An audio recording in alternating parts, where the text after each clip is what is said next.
অবশেষে হাসানুল হক ইনুকে গতকালকে আদালতের রায়ের পরে আজকে সকালেই কাশিমপুর কারাগারে ফাঁসিতে ঝুলানো হয়েছে।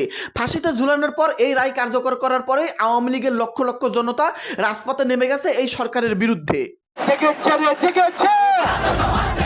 ২৪ জুলাই আন্দোলন দমনে শেখ হাসিনার সাথে নিয়মিত কথা চালাচালি করতেন একসময় প্রতাপশালী তথ্যমন্ত্রী হাসানুল হক ইনু। দর্শক, আপনারা দেখতেই পারতেছেন আজকে যখন হাসানুল হক ইনুকে ফাঁসির রায়ে নিয়ে যাচ্ছিল, ফাঁসির মঞ্চে নিয়ে যাচ্ছিল, তখন হাসানুল হক ইনু তিনি কিভাবে বলতেছিলেন, কি চিৎকার করতেছিলেন, পুলিশদের সঙ্গে কেমন আচরণ করতেছিলেন, বিস্তারিত সামনে রয়েছে, দেখুন।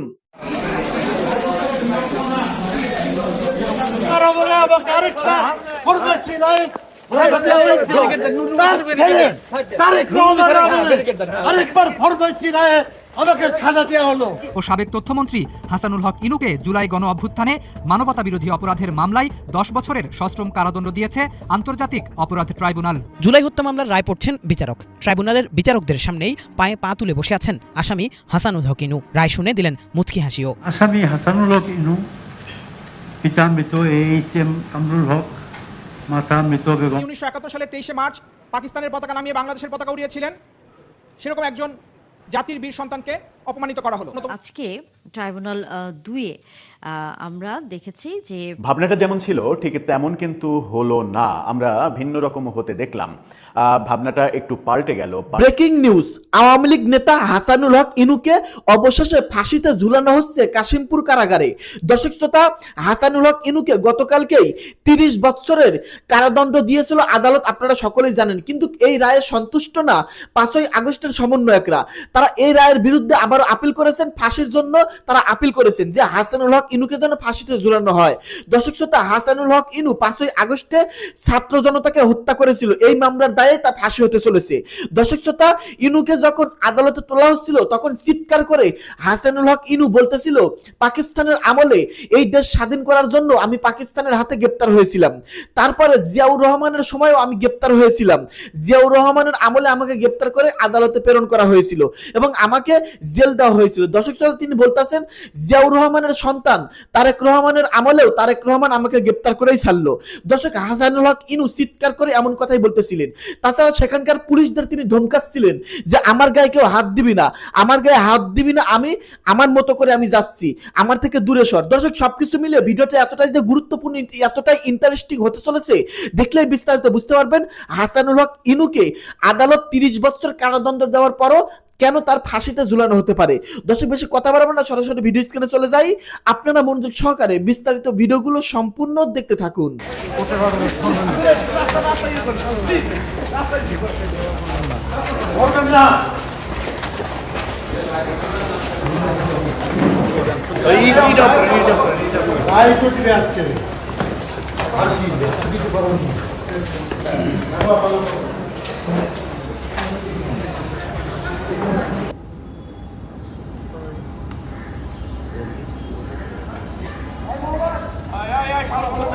কালো পাঞ্জাবি, স্টেট ক্যামেরা,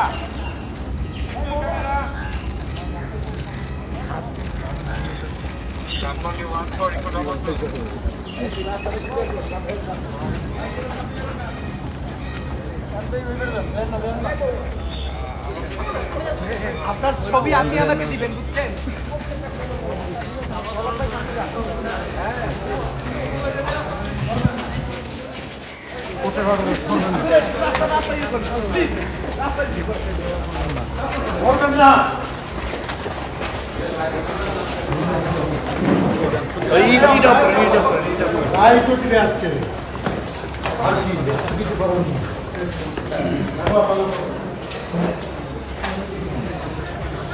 এই রায়ের মাধ্যমে 2024 সালের জুলাই আগস্টে রাষ্ট্রের প্রতিষ্ঠান, রাষ্ট্রের আইন শৃঙ্খলা বাহিনীর উপরে হামলা এবং নাশকতা বৈধতা পেল এবং বাংলাদেশের স্বাধীনতা সংগ্রামের একজন অন্যতম সংগঠক, যিনি 1971 সালের 23 মার্চ পাকিস্তানের পতাকা নামিয়ে বাংলাদেশের পতাকা উড়িয়েছিলেন, সেরকম একজন জাতির বীর সন্তানকে অপমানিত করা হলো। অন্যতম সংগঠক বীর মুক্তিযোদ্ধা জনাব হাসানুল হক ইনুকে দোষী সাব্যস্ত করে আজকে রায় প্রদান করেছেন। তার বিরুদ্ধে যে মোট 8টি অভিযোগ ছিল, 8টি অভিযোগের মধ্যে 5টি অভিযোগে ট্রাইব্যুনাল খালাস প্রদান করলেও 3টি অভিযোগে তাকে সাজা প্রদান করেছে, দোষী সাব্যস্ত করে সাজা প্রদান করেছেন। আমরা এই রায়ে সংক্ষুব্ধ এবং এই রায়ে তিনি ন্যায় বিচার পাননি বলে আমরা মনে করি। আমরা তো মনে করি তাকে যেই অভিযোগে সাজা দেয়া হয়েছে এই অভিযোগগুলো অপরাধ হিসেবে বিবেচিত হওয়ার কথা ছিল না। এই রায়ের মাধ্যমে 2024 সালের জুলাই আগস্টে রাষ্ট্রের প্রতিষ্ঠান, রাষ্ট্রের আইন শৃঙ্খলা বাহিনীর উপরে হামলা এবং নাশকতা বৈধতা পেল এবং বাংলাদেশের স্বাধীনতা সংগ্রামের একজন অন্যতম সংগঠক, যিনি 1971 সালের 23শে মার্চ পাকিস্তানের পতাকা নামিয়ে বাংলাদেশের পতাকা উড়িয়েছিলেন, সেরকম একজন জাতির বীর সন্তানকে অপমানিত করা হলো। আমরা এই রায়ে সংক্ষুব্ধ এবং এই রায়ে তিনি ন্যায় বিচার পাননি বলে আমরা মনে করি। প্রসিকিউশন তাদের বক্তব্য প্রদান করেছে, এটা তাদের মতামত, কিন্তু আমরা মনে করি তিনি কোনোভাবেই এই মামলায় দোষী সাব্যস্ত হওয়ার মতো কোনো বিষয়বস্তু এখানে ছিল না। আমরা বেকসুর খালাস প্রত্যাশা করেছিলাম, কিন্তু তা না করে ট্রাইব্যুনাল তাকে 10 বছর সাজা প্রদান করেছেন, এটাতে আমরা সংক্ষুব্ধ। আমরা এখনও পূর্ণাঙ্গ রায় হাতে পাইনি। পূর্ণাঙ্গ রায় হাতে পেয়ে আমরা মামলার যিনি অভিযুক্ত তার সাথে পরামর্শক্রমে এবং আমাদের আইনজীবী, সিনিয়র আইনজীবী যারা আছেন তাদের সাথে পরামর্শ করে, পরিবারের সাথে পরামর্শ করে আমরা পরবর্তী পদক্ষেপ সম্পর্কে সিদ্ধান্ত গ্রহণ করব। আমরা তো মনে করি তাকে যেই অভিযোগে সাজা দেয়া হয়েছে এই অভিযোগগুলো অপরাধ হিসেবে বিবেচিত হওয়ার কথা ছিল। ভাবনাটা যেমন ছিল ঠিক তেমন কিন্তু হলো না, আমরা ভিন্ন রকম হতে দেখলাম। ভাবনাটা একটু পাল্টে গেল। পাল্টে যাওয়ার পেছনের কারণটা যেহেতু ব্যাপারটা আদালত কেন্দ্রিক ব্যাপার, সেহেতু সেই ব্যাপারে মন্তব্য করা, পর্যালোচনা করা একটু কঠিন, একটু বেশিই কঠিন। পাল্টে যাওয়ার পেছনে অনেক ঘটনা থাকতে পারে, ঘটনার বাস্তবতা থাকতে পারে, পারিপার্শ্বিক নানা কিছু থাকতে পারে, অনেক কিছুই ঘটতে পারে। কি বলছি হাসানুল হক ইনুর যে মানবতা বিরোধী অপরাধের মামলা, সেই মামলার রায় প্রসঙ্গে, হাসানুল হক ইনুর রায় প্রসঙ্গে একটা ধারণা জনমনে ছিল যে হয়তো শেখ হাসিনা, আসাদুজ্জামান খান কামাল তাদের দুইজনের পরে হেভিওয়েট তৃতীয় কাউকে ফাঁসির দণ্ড দিতে আমরা দেখতে পাবো।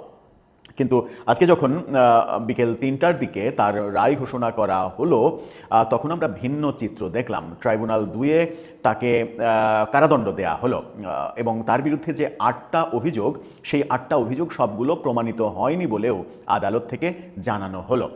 তাহলে কি মানে এটা ধরে নেওয়া যায় যে 8টা অভিযোগের বেশিরভাগই প্রমাণিত যখন হলো না, তখন এই ধরনের মামলা যাদের বিরুদ্ধে রয়েছে তাদের সবার ক্ষেত্রেই এমনটা হবে যে বহু ভুল মামলা, ভুয়া মামলা, মিথ্যা মামলাও দেয়া হয়েছে? চলুন আজকে সব মিলিয়ে আদালতে কি হলো, জাসদ রাস্তায় নামলো, ব্যাপারগুলো একটু আলোচনা করে দেখি যে হাসানুল হক ইনুকে কতদিন কারাগারে থাকতে হবে। সেই ক্ষেত্রে তিনি গ্রেপ্তার হয়ে এখন পর্যন্ত যতদিন কারাগারে আছেন এটাকে মাইনাস করা হবে কিনা। থাকবেন পলিটিক্স টিভির নিয়মিত আয়োজনে।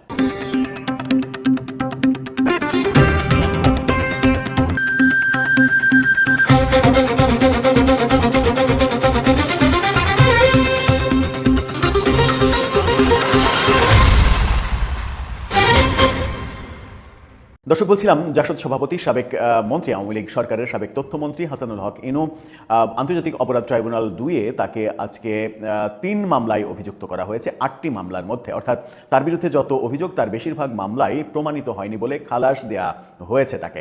3টি মামলায় প্রমাণিত হয়েছে তার বিরুদ্ধে অভিযোগ, এমনটা আদালত থেকে জানানো হয়েছে এবং 3 মামলায় আলাদা আলাদা করে মানে 10 বছর করে কারাদণ্ড দেয়া হয়েছে।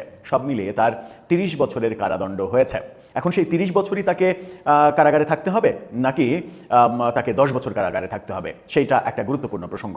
গণমাধ্যমের এই শিরোনামটা দেখে নিন। ইন্ডিপেন্ডেন্ট টেলিভিশন এটা বলছে, যদিও এই ঘটনাটা লাইভ টেলিকাস্ট হয়েছে বিটিভি এবং সামাজিক যোগাযোগ মাধ্যমে। ইন্ডিপেন্ডেন্টের শিরোনামটা দেখে নিলেই বুঝতে পারবেন। মানবতা বিরোধী 3 অপরাধে ইনুর কারাদণ্ড, বাকিগুলোতে খালাস।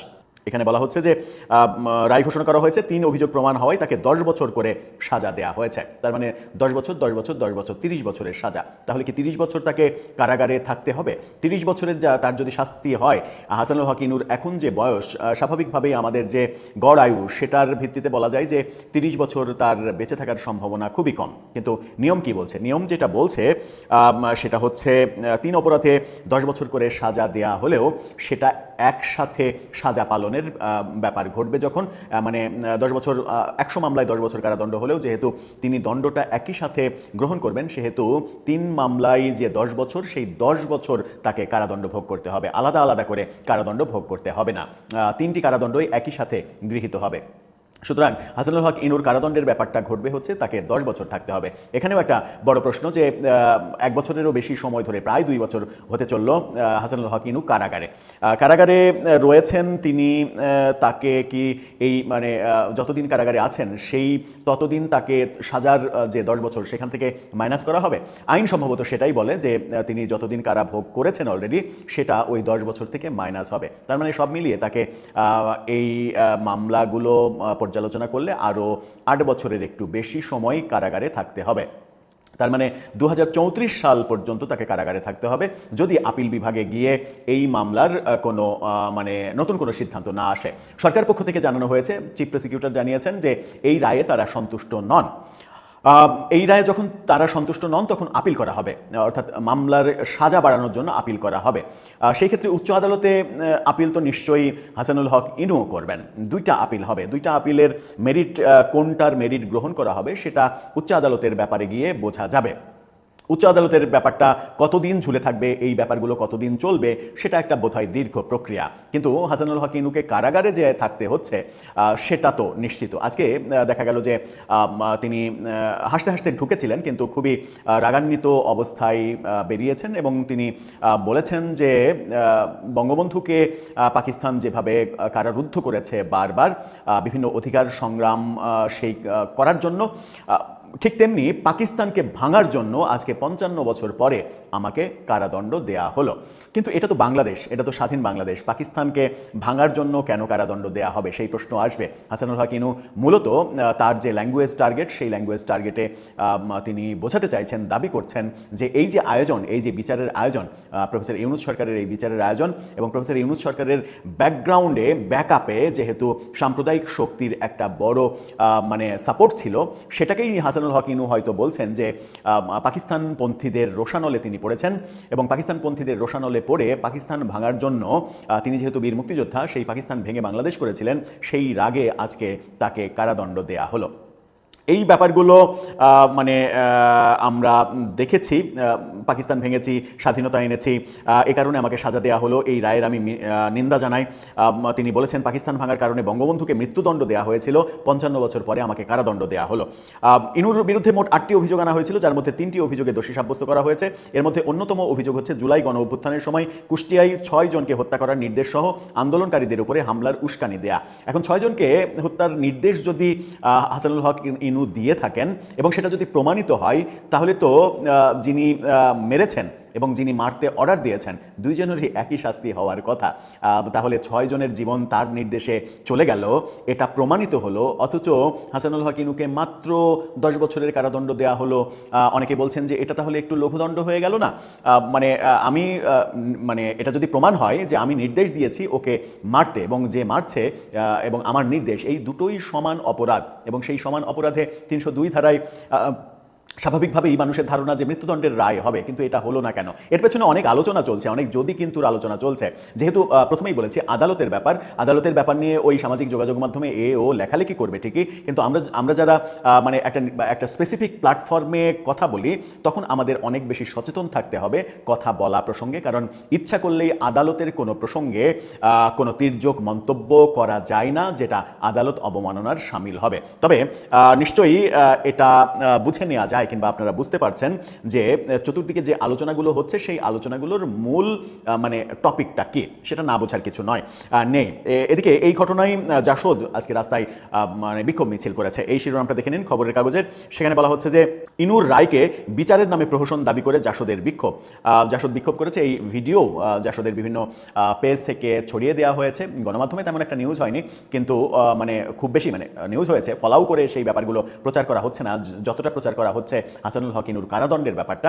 তারপরেও জাসদ সাহস করেছে রাস্তায় নেমে মিছিল করার। এটা একটা বড় ব্যাপার যে জাসদ এরকম একটা মানে ভয়ঙ্কর অবস্থায়, তাদের দলের অবস্থান যখন একেবারে ভয়ঙ্কর, ঠিক তখনও তারা রাস্তায় নেমে বিক্ষোভ করার সাহস দেখাচ্ছে। দর্শক, আপনার এখন কি মনে হয় এই রায় আপনাকে কি ইঙ্গিত দেয়, কি বুঝতে পারছেন? প্রফেসর ইউনূসের আমল থেকে এই আমলটাকে অনেক বেশি চেঞ্জ মনে হচ্ছে? সম্মানিত দর্শক, দেখতে পারলেন হাসানুল হক ইনুকে আদালতে তোলার সময় হাসানুল হক ইনু কি বলেছিল এবং তার যে রায় দিয়েছে আদালত, এই রায় রাষ্ট্রপক্ষের আইনজীবী তাছাড়া ইনুর পক্ষের আইনজীবী কেউ মানতেছে না। দর্শক, ইনুর পক্ষের আইনজীবী বলতেছে আমার এই ইনু মক্কেল তিনি সম্পূর্ণ নির্দোষ, তাকে যে জুলুম করে এই রায় দেওয়া হয়েছে, তিনি 5ই আগস্টের হত্যার সঙ্গে কোনোভাবে জড়িত নন। আর অপরদিকে রাষ্ট্রপক্ষের আইনজীবী তারা বলতেছে যে হাসানুল হক ইনুকে এই শাস্তি দেওয়া কম হয়েছে, তাকে ফাঁসিতে ঝুলানো হোক, এবং 5 আগস্টের নেতারাও তারাও দাবি করতেছে তাকে ফাঁসিতে ঝুলানো হোক। সবকিছু মিলিয়ে আপনারা প্রতিবেদনগুলো দেখতে পারলেন এবং রাজনৈতিক বিশ্লেষকদের আপনারা আলোচনাও শুনতে পারলেন। দর্শক, সবকিছু মিলিয়ে আপনাদের মন্তব্যটি ভিডিওর কমেন্ট বক্সে জানিয়ে দিবেন। দেখা হবে খুব শীঘ্রই আবার নতুন কোনো ইম্পর্টেন্ট নিউজ নিয়ে। ধন্যবাদ।